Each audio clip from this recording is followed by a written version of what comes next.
Hello, everybody, and welcome to the Reuters Institute for the Study of Journalism and the Global Journalism Seminar Series.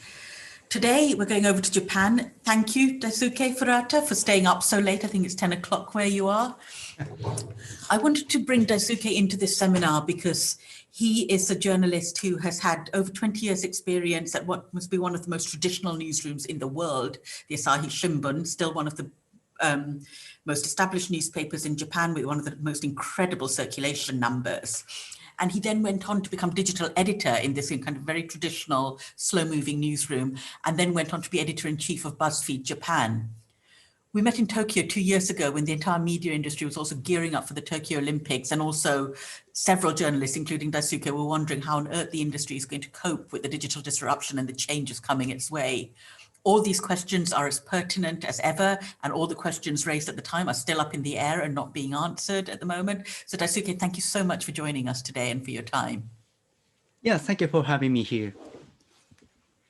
And over to you. Do you want to start talking about your, you want to start with your presentation, which I think is looking at kind of the digital disruption industry in Japan? Yep, let's start. I will share my screen. Can I? Okay.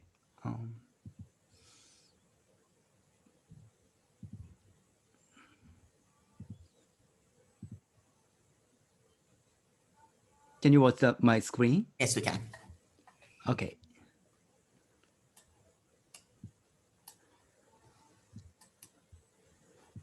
Yes. Hi. Good morning, and good afternoon, and good evening. Yes, thank you for having me here. I am Daisuke Furuta from Tokyo, Japan. Today I will talk about news media and for East in 2021. But mainly, I will talk about Japan. But I hope there is something helpful for you guys to understand the media landscape in Asia and in the non-English speaking countries, and what happens if there is a delay in digitalization of news media. Now, first, let me introduce myself. I am currently working for Google News Lab as a teaching fellow. I gave digital reporting training to newsrooms of Japanese news media, the training about advanced searches to find useful information on the internet, and visualization and fact checking, and many great digital tools like Pinpoint for investigative journalism. My career is unique, kind of unique in Japan. I worked for both the traditional Japanese news media and then the newly emerging American media. The Asahi Shimbun. I started my career as a journalist at the Asahi Shimbun, which is the second biggest newspaper in Japan and in the world. When I joined the Asahi Shimbun in 2002, the circulation of the morning print edition was more than 8.5 million. It's really big. Many journalists, many Japanese traditional companies, including almost all newspapers, have been adopting a lifetime employment system. So there's no layoffs. So the typical career path for a journalist is like you join the newspaper after graduation, like me, and you get on-the-job training there, and you learn the reporting skill from scratch. Because we have only a few journalism schools here, and most of the journalists, they haven't studied journalism in their schools in the university. Yeah, I studied political science. And most of the reporters in newspapers keep working for the one newspaper for more than 40 years until retirement. So you can easily imagine this system is really great for stability, but doesn't work for innovation.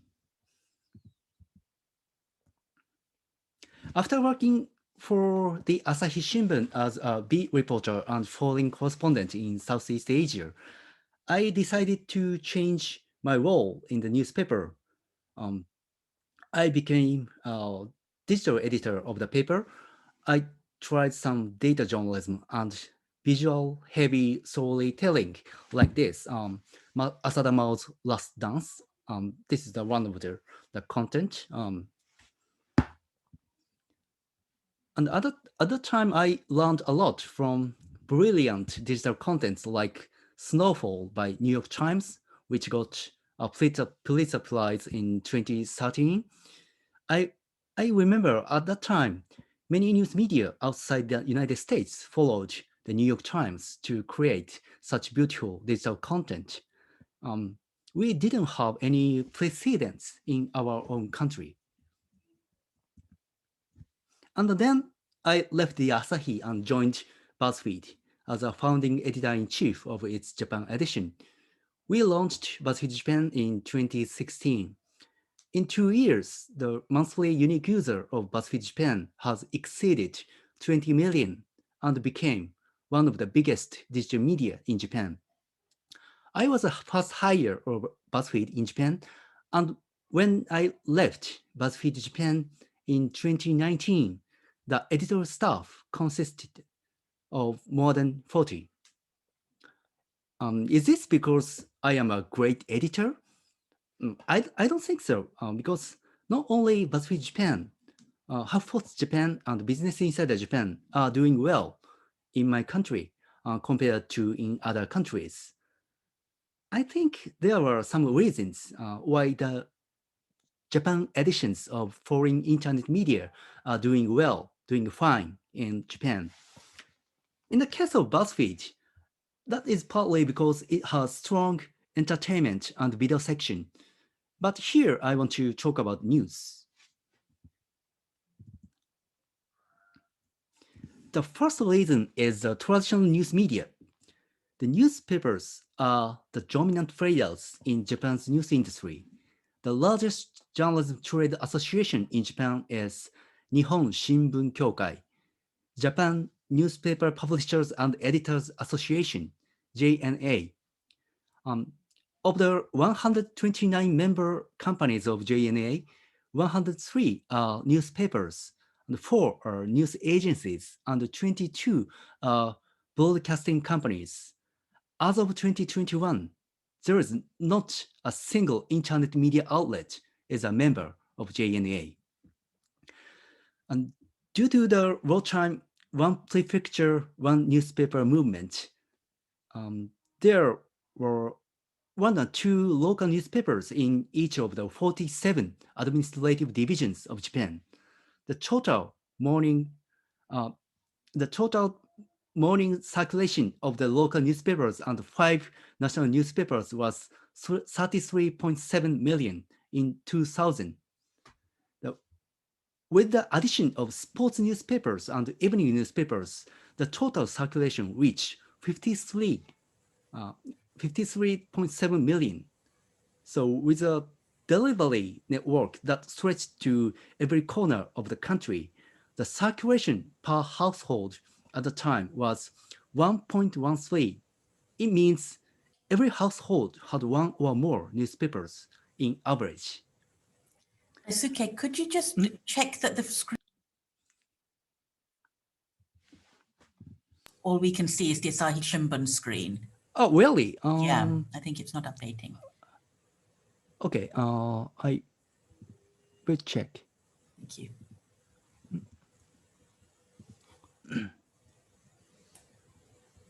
I will share.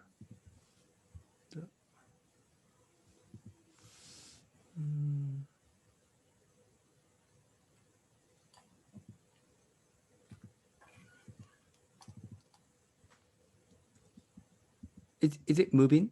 That's the title screen. It's moving now. Now it's this Shimbun screen. Yeah, now it's moving. Mao Asada, Last Dance. Okay, thank you. Thank you.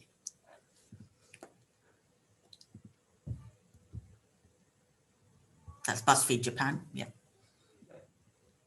So, and then Buzzfeed Japan. That's Buzzfeed Japan. Yes, this is the news media landscape in Japan. That's right. So newspaper circulation is really huge, but it's decreasing. Okay, sorry. Let me check.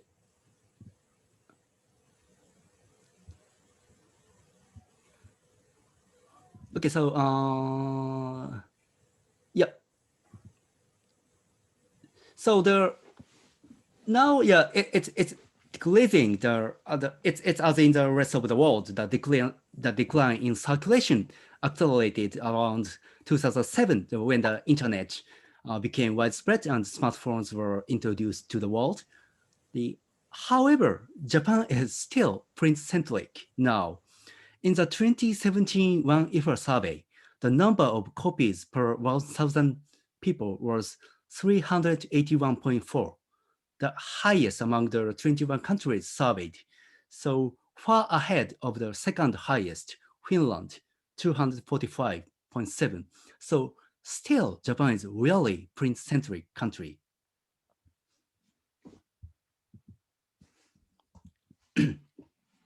So dependence on print subscription and advertising revenue from huge print circulation has been an impediment to the digital transformation of Japanese newspapers, due in part to concerns about cannibalism, where digital editions would reduce print circulation. Subscription fee, digital subscription fee of Japanese newspapers have been set at about the same price as for print. So, for example, the Nihon Keizai Shimbun, Nikkei, Japan's largest business daily, cost 4,200 yen. It's about 40 USD per month. And while the Asahi Shimbun cost 3,800 yen, it's about 36 USD. So this is by far the most expensive digital newspapers in the world. The Nikkei Shimbun, the only one newspaper that was keen on digitalization from early on, acquired Financial Times in 2015 and observed its know-how for digital transformation. Now Nikkei is steadily increasing its digital subscribers, but the others are not. They are not increasing their digital subscribers, and most of them are not working on it in the first place. According to the JNA, only 1.63% of newspapers revenue comes from digital in 2019. So 1.63% in 2019. So it's really, really slow. So Japanese newspapers had thrived with print and were hesitant to change to digital. So this is the so-called innovator's dilemma.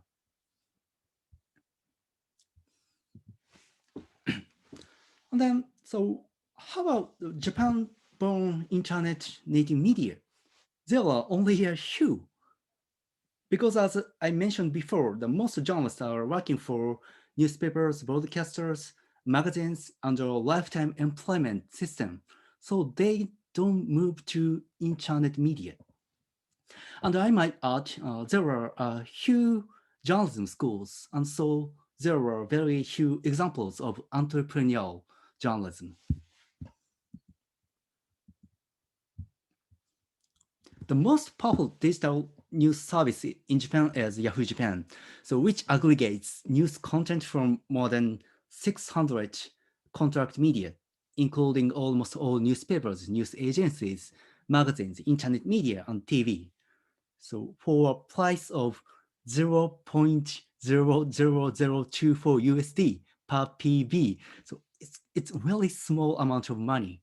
So its monthly views exceeded 22.5 billion, not million, 22.5 billion page views per month. When internet consumption time increased due to the COVID-19, so this 22.5 billion it hits in April 2020, so when internet consumption time increased due to the COVID-19. And this is a huge amount that exceeds the total PV of the websites of major Japanese media news publishers. People read free articles on Yahoo, and so they don't want to subscribe to each newspaper. The number of digital subscribers is so small that newspapers still hesitate to invest in digital. According to Digital News Report by Reuters Institute, only 8% of Japanese people pay for online news, compared to 20% in the United States. Over the past 2 decades, the amount of time spent watching print media has continued to decline, and the amount of time spent watching the internet has increased significantly, especially among Generation Z, Y, and Generation X. Almost all articles published on Yahoo Japan are written in traditional style. So generally speaking, the publishers just copy their articles on the print into their Yahoo CMS. So it's really, I have to say, it's old-fashioned, the style. So it's the opportunity for internet native media. Japan is the third biggest economy in the world, but there are not many news media optimized for internet. Then the Buzzfeed, HuffPost, and Business Insider could go into the gap. So especially the topics like diversity, equity, and inclusion, which Japanese society is really slow to improve. This is another survey by Reuters Institute. It's really surprising. There is no female board member in newspapers in Japan, and only a few in the top management of the newsrooms. This data shows the percentage of female top editors in every market. The Japan, from 2020 to 2021, the point is 0 to 0. It's it's really sad. And BuzzFeed, the HuffPost, and Business Insider Japan, about a half of top management are female. It's much more diverse than Japanese traditional media.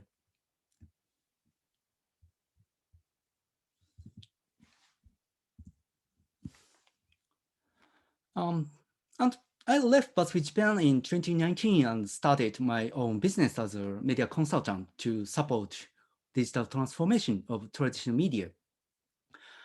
I think the problem is, I thought, and I still think, that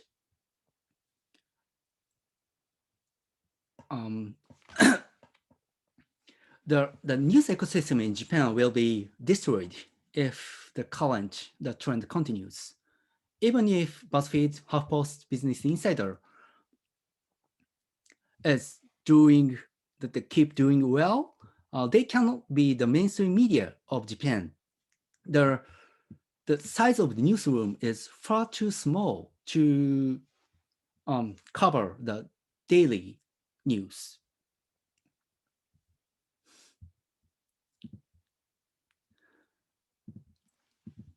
The number of the journalists working for newspapers in Japan is about 19,000.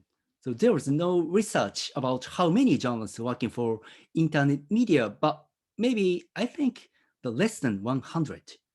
So the BuzzFeed is really important for Japanese society, I believe, but it's kind of the alternative to report what newspapers are slow to report, like diversity.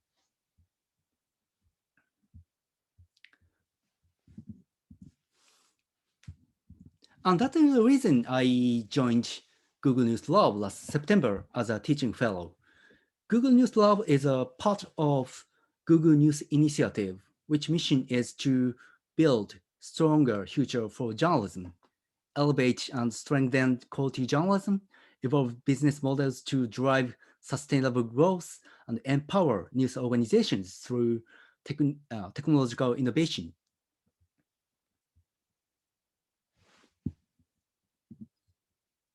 My main role is to give training for the newsrooms about digital reporting here, News Lab. So the training is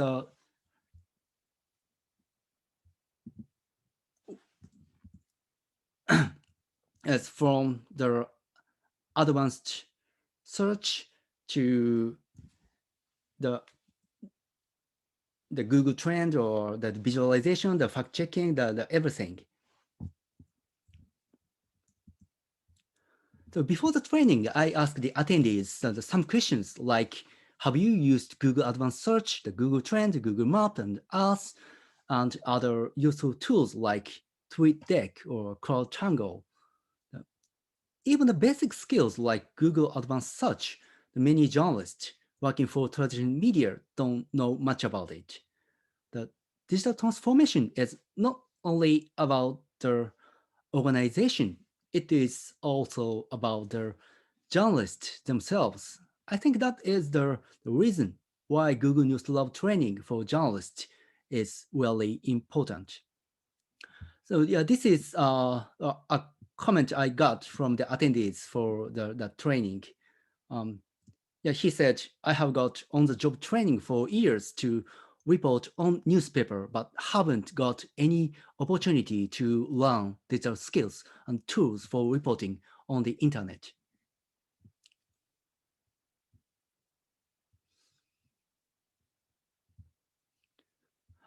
I am also an organizer of the Online News Association Japan, which mission is sharing best practice of digital journalism. Just as when I became the digital editor of the Asahi Shimbun in 2013, many journalists in Asia are still learning about digital journalism from leading examples from the West. I really appreciate the Reuters Institute for these sessions and amazing reports like Digital News Report. Yeah, news media landscape is different in each country, even in Asia. It depends on the government or the legal system or the history or social, the culture. But one thing they all have in common is news media in the process of going digital, and they are learning many of their methods in English from leading examples from abroad. I think your screens are frozen again. Your slide is frozen again. Oh, really? Oh, We're on digital transformation. It's not only about the system. And is it moving? No? now it's moving, yes. Google Okay. Journalist Studio. Okay. And we also provide some really great tools. If you don't know anything of this list, please ask me about that. Or you can just Google the Journalist Studio. Then you can find these really useful tools. And I also collaborate with some newsrooms. This is one of the example, the collaborative report, Power of Words.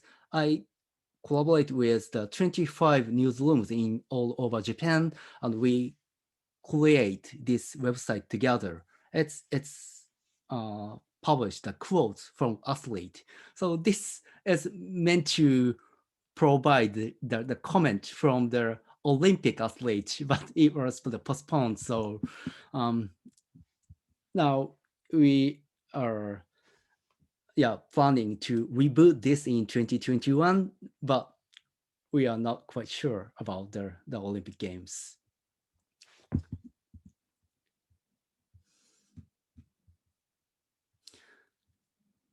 Okay.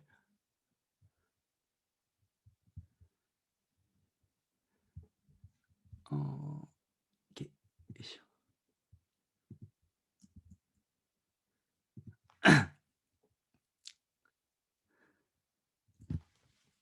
So I'd like, last but not least, I would like to talk about the challenges journalism faces now and how to tackle them. Yeah, I think we are on the verge of the credibility and profitability crisis. This is a totally universal thing. I don't even need to reiterate the profitability crisis.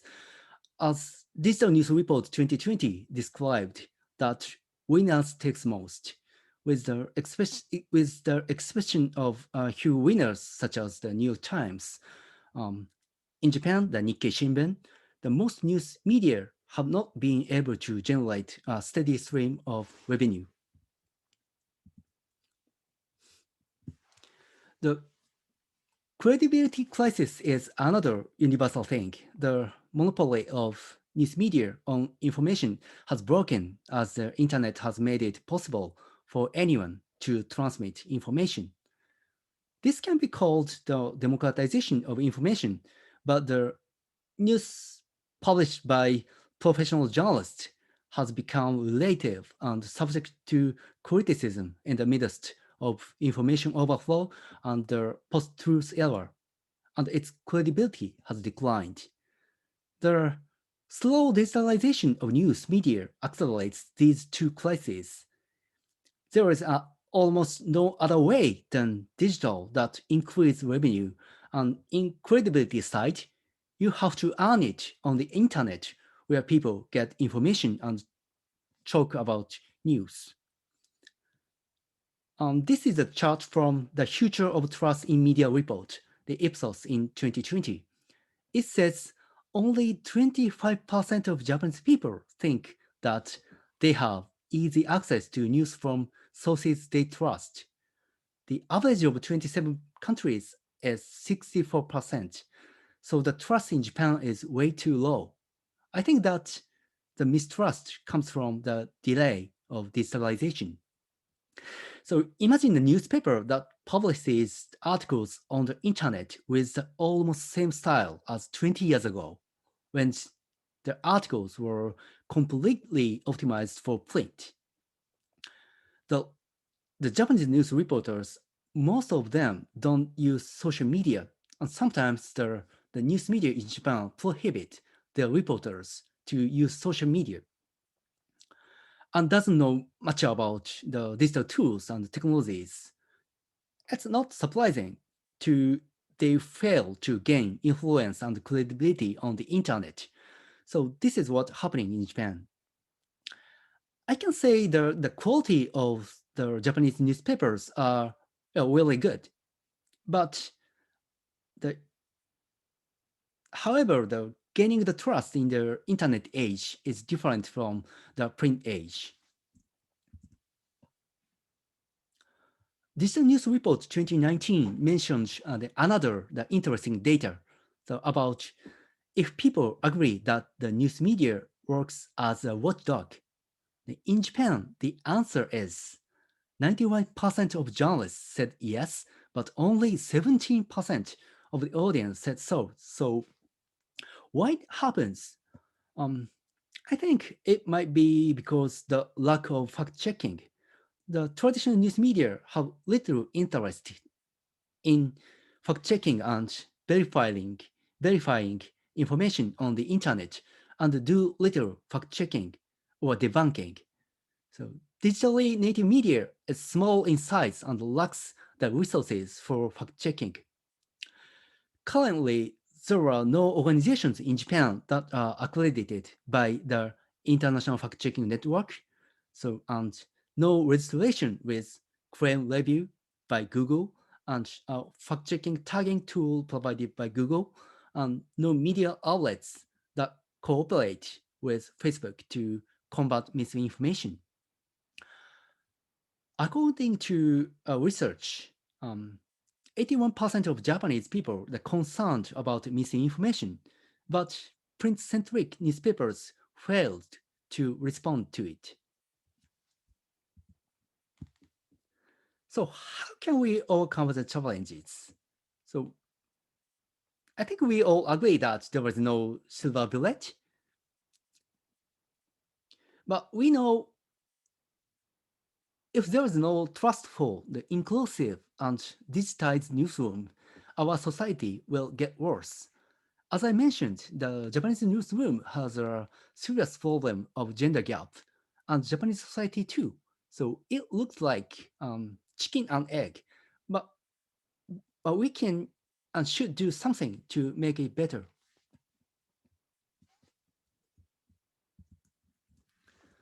We already know the great precedents, which are not only in the West. The digital transformation of South China Morning Post in Hong Kong is really brilliant, and like Rappler in Philippines or Malaysia Kini in Malaysia. So there are really great examples in Asia too. They are doing really well to gain the trust of people and also that stabilize their revenue. You know, we're in Asia now. We're watching more and more examples of governments becoming the coercive, like in Myanmar. We need stronger journalism more than ever. And I think and I believe that internet and digital tools make it possible.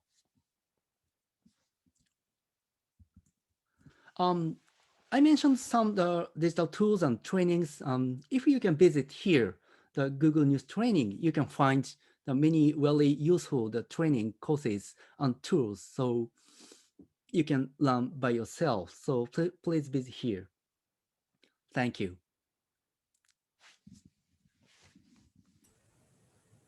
Thank you very much, Daisuke. That's perfect. Thank you. I have a million questions, which I'm going to start asking. And if anyone else has questions for Daisuke, please put them in the Q&A box and I'll pass them on right now. Thank you. Daisuke, I just want to ask two things. Firstly, about the very interesting data you pulled out about trust in news in Japan, and you talked about possibly the lack of fact checking. I wonder if there's other reasons as well to do with polarization in Japanese society, and whether that in itself feeds into a kind of lack of trust in the mainstream media, and if there's anything newspapers and other media organizations can do about that.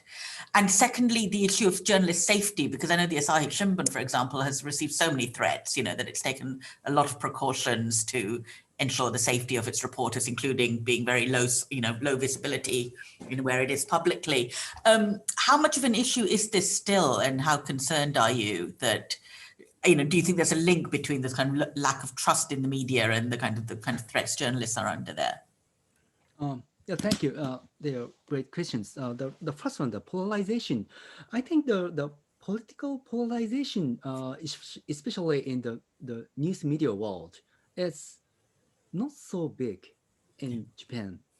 It's not so polarized. I think the first reason is in Japan now the LDP, our ruling party, is really strong, and the opposition party is not so big. So it's really hard for them to be polarized, Yeah. because there's only one polar. So the polarization, I don't think the polarization is the reason of the mistrust of news media in Japan. The second question is, yes, there are many threats. It's mainly about the online harassment against the news reporters, especially the news reporters working for the Asahi Shimbun. There are the people from right wing, mainly they keep criticizing the Asahi Shimbun as their anti-Japan newspaper, or the anti-government newspaper. They keep criticizing the Asahi Shimbun like that. So it's kind of related to the first question. There is no the polarized, but there is only one polar of the government, LDP. And if you say something against the government, you're attacked by the people who support the government. So it's happening in Japan. And that sometimes, it leads to the mistrust of news media, because it's one of our roles to be a watchdog against the government. Yeah, thank you. I was going to go to questions here because there's a question from Rachel Chitra, one of our journalist fellows from India. So could you talk a little bit more about the kind of the Kisha clubs in Japan and the practice of memo awase to ensure that a uniform line of reporting isn't critical of the government? And do you think digital media outlets have more freedom in reporting away from that line? Thank you. This is another really great question, and you know much about the Japanese Kisha Club system. Kisha Club is related to the JNA. The people in the Kisha Club, most of them are the members of JNA. So if you are not member of JNA, you cannot join the Kisha Club. So the internet native media like Buzzfeed Japan, it's really hard to join the Kisha Club. Then you cannot participate in the press conference. So that is really big problem. And the people inside Kisha Club, if you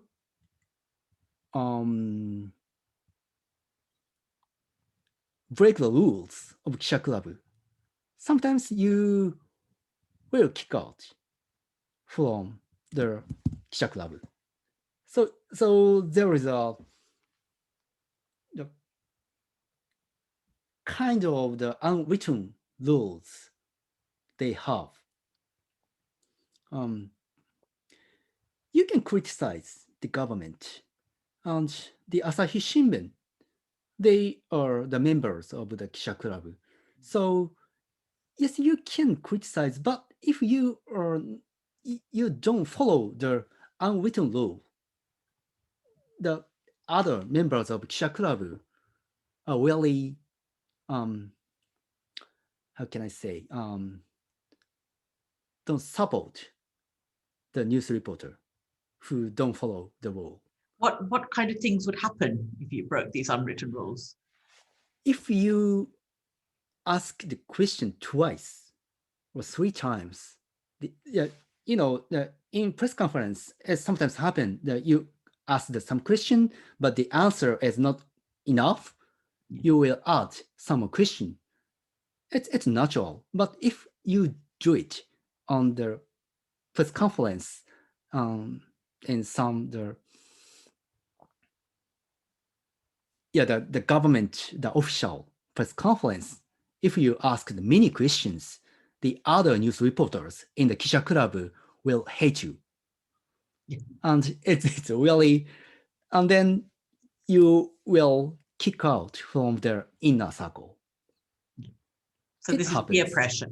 This is pressure from other journalists, not from the authority. So the Rachel mentioned about the memo awase. It's to ensure the uniform line of reporting. Yeah, it happens. So if you don't follow the rule, you cannot do memo awase with others. And then sometimes it's really hard to get the information of inner circle. This sort of reminds me a lot of the lobby correspondent system in England with the unwritten rules of the inner circle and the difficulty of newcomers and new organizations to break in and to be given a pass to the meeting. Related to that, a question from Simon France, could you talk a little bit more about how BuzzFeed, HuffPo and Business Insider are managing to fill the content gap for Japanese audiences online? So are they covering particular areas or using particular content formats, or is it because they appeal to different audience demographics? Yes, about the audience demographics, the BuzzFeed and HuffPost and the Business Insider, they are all optimized to internet, the digital age. Their writing style, the images, their distribution strategy, like using social accounts, are really good. So they can reach out to the younger generation. like the generation Y or generation Z. So yeah, it's really appealing to the younger audience who the traditional media cannot reach. And the topics and the theme, yes, they're about the diversity or like the technology. These things, the traditional news media have not reported. So yeah, so this strategy really works in Japan. Can I ask, in particular, in the last year with the pandemic, and Japan has had in many ways a very different pandemic year to the rest of the world, not least because the Olympics were cancelled, which I'll come to. But could you talk a little bit about where the trusted source of information on COVID-19 reporting were coming from? Were people relying on the kind of traditional media? Were they trusting HuffPo, Buzzfeed for this information? And what was the levels of trust in the information coming out? I think NHK is doing really well. It's like BBC in UK. It's public broadcaster. Their information is really great, and the website. It's it's yeah, they publish many the visualized content based on the data. It's really easy to understand, and people can rely on. Okay. So I think that's kind of the state broadcast, public sector broadcasters, as in many of the countries. Thank you. A lot of questions here about basically the bafflement about how slow the Japanese media industry has been to digitalize, and in particular because Japan is seen as so technologically advanced in so many ways. You know, it's at the forefront of so much cutting edge technology. So could you talk a little bit about why it's so slow in this digitalization? Question from Tor Christopherson, Norway. Is it a cultural thing that people like to keep their traditions, like reading newspapers? Is it to do with the ownership structure? Is it to do with the distribution of newspapers, which I think are kind of also controlled quite tightly by organizations? What's behind this slowness? I think there are two really big reasons.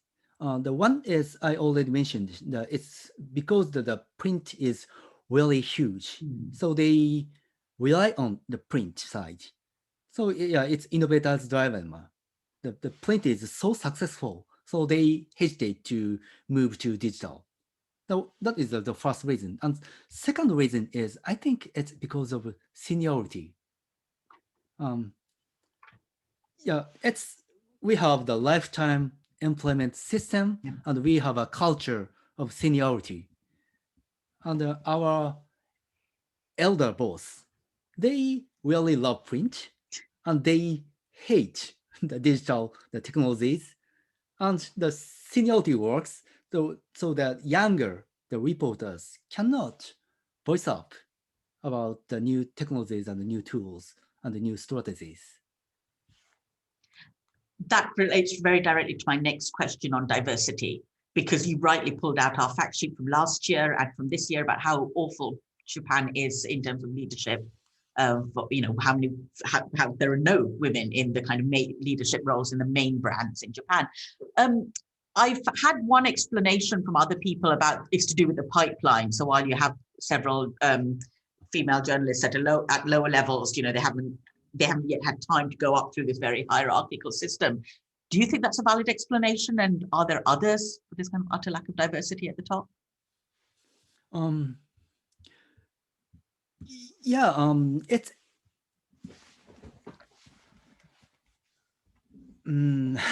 it's a great question.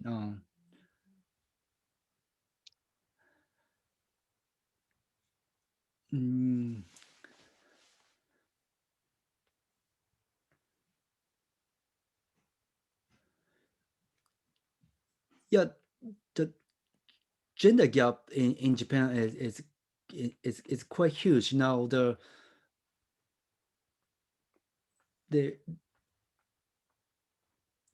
gender gap report 2020, the Japan is ranked 121. It's the lowest in developed countries. The yeah, there are so many reasons of this.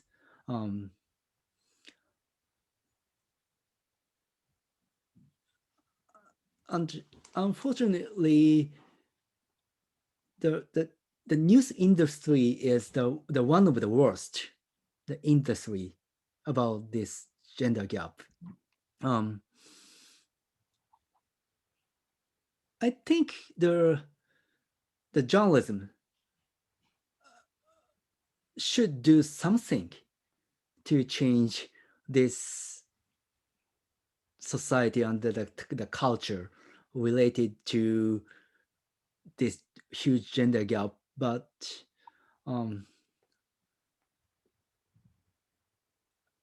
now that slowly it's changing.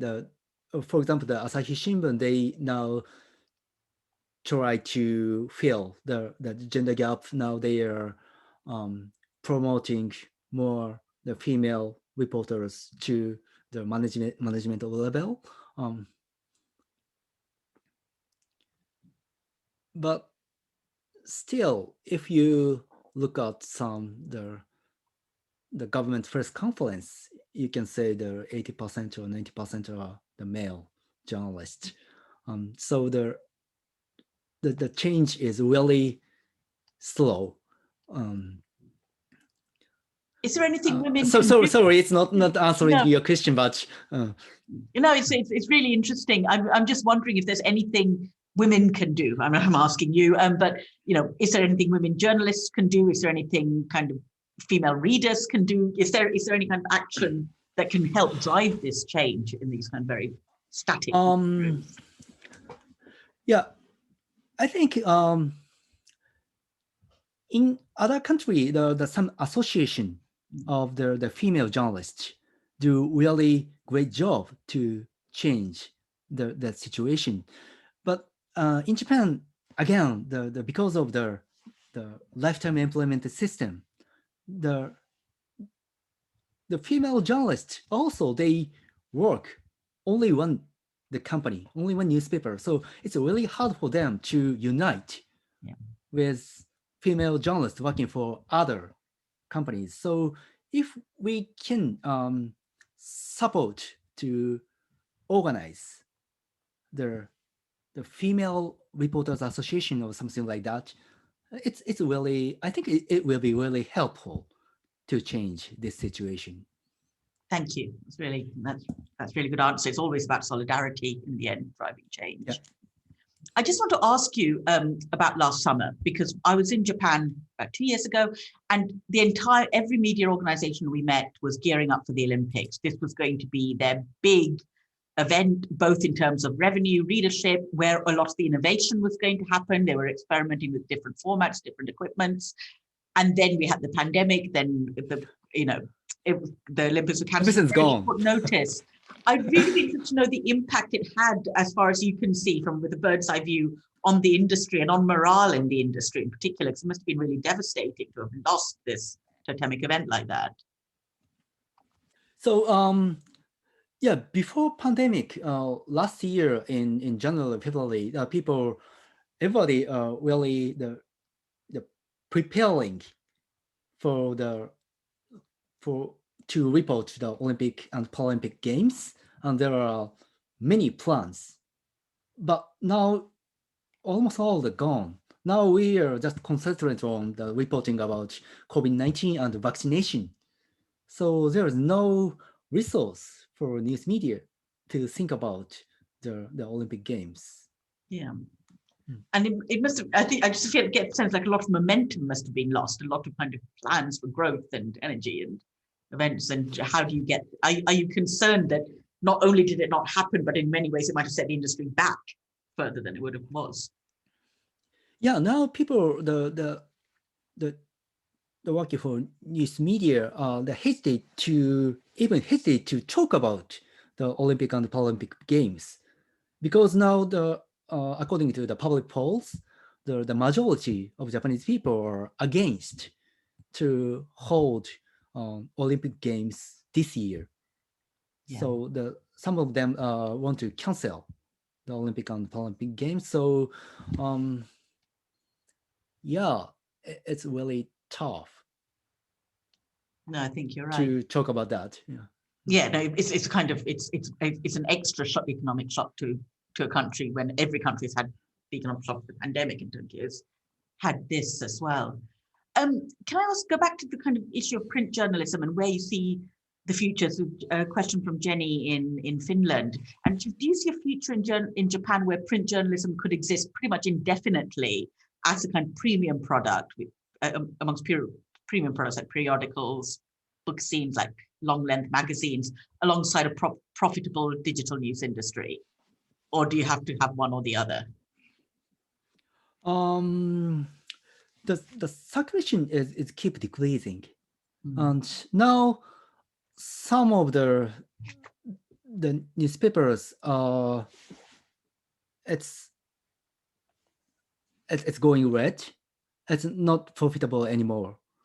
So then in coming years, I don't know, maybe 10 years or I think less than 20 years, they cannot print anymore.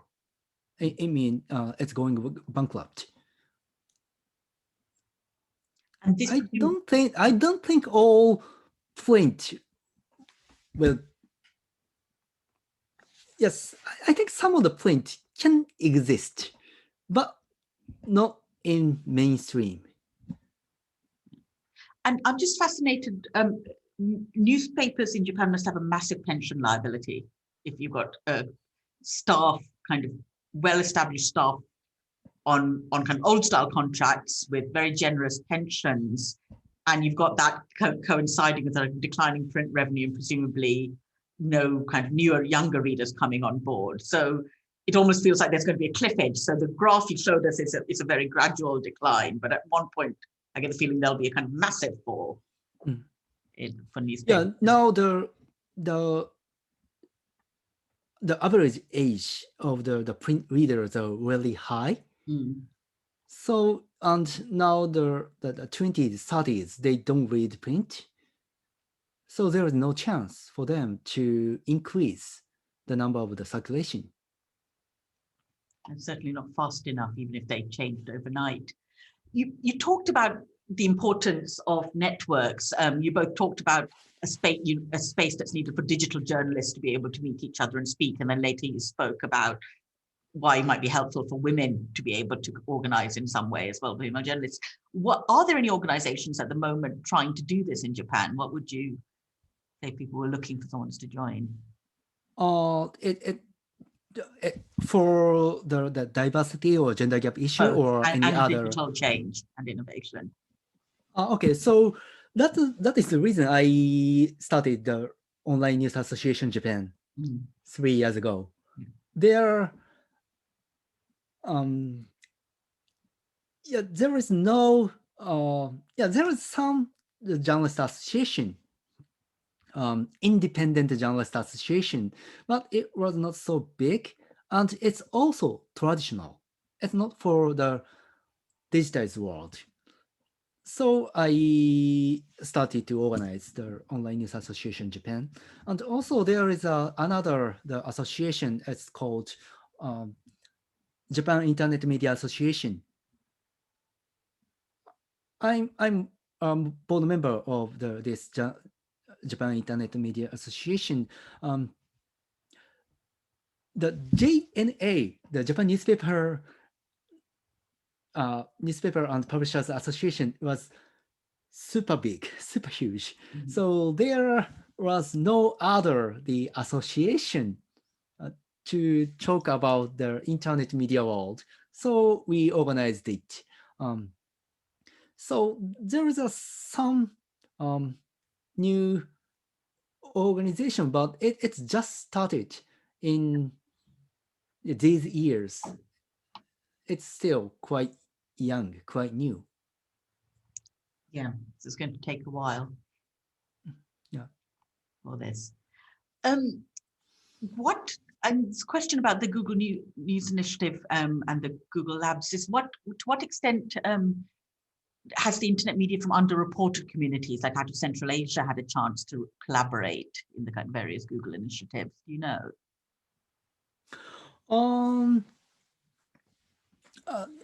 It it depends on each country. So I don't know much about the what's going on in other country. But in Japan, if we want to work with Google, just they email me or just they message me and talk, and if there's any the possibility to collaborate, I'm happy to, I'm open to any Okay, thank you very much.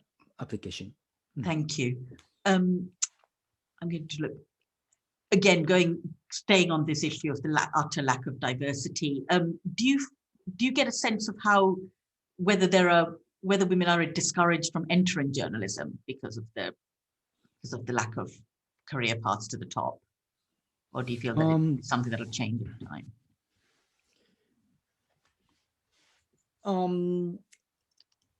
Yes, now I can say the first year the news reporters, about half of them are the female, but in first 3-4 years, the many of them will quit, will leave the news industry, because they realize the reality of this gender gap in news industry. So it's a really big problem. And that is one of the reasons the Asahi Shimbun and some newspapers try to change the system and culture. Yeah, because this is 50% of the population that you're also at risk of alienating. Because I also think that a lot of Japanese media aren't reaching women readers and viewers either. So and who are being then going elsewhere and going to messaging apps, and their attention online is going elsewhere. Yeah, when I started Buzzfeed Japan in 2016, and I started to hire the people, the reporters, I hired about 40 people. At last, it was 50-50. It's natural that because of the popularity, it's 50-50. So I keep talking about that. We should, and it's natural to hire the male and female, the 50-50, the news reporters, and promote to the management level. It should be 50-50 because it's natural. But it's wild to get there. And final question from Mark about social media use in Japan. You've talked about Yahoo Japan really dominating digital news. What role do you see social media playing in Japan in news consumption? Is it a place where people might be consuming news at all, or is it reasonably irrelevant? People share the news on Twitter, on Facebook, but the news aggregation service is much stronger than social media as a tool to read news. So this is according to, again, the Reuters Institute Digital News Report 2018, 2019, it says only 8% of Japanese people talk about news on internet. It's about 1/3 compared to other countries. I can say this is the one reason is because the Yahoo, the news aggregation service is really strong, and the other reason is the shyness of the people. The Japanese people really hesitate to share the news articles on their Facebook wall or the Twitter account with their real name because they feel like it's a kind of to voice up their opinion to others. There are some people to be proud of the speaking up their opinion, but most of the Japanese people are not that mindset. So So they want to receive the news, but not necessarily broadcast their opinion of it. Yeah, and I think that is the one of the reasons the misinformation in Japan, the problem is smaller than in other countries, because people don't share news and also don't share the misinformation. But they do via messaging apps, I think, don't they? Not necessarily through social media, but Yes, we have the line. yeah. It's kind of WhatsApp in other country. Line is really popular. The messaging app in Japan. In Japan, it's the monthly unique user is about 60 million in Japan. It's quite big. But again, they the sharing the message with their friends about the personal things and about their hobbies or daily life, not about news. Okay. Daisuke, thank you so much. We're out of time. I could have listened to you all day, but it's also very late in the evening for you, I think. So I think I'm going to sleep. But thank you so much for your time. Thank you all for the questions as well, for an insight into Japanese media, and best of luck with the Google project as well. Thank you. Yeah, thank you. And thank you all. Thank you. Easy.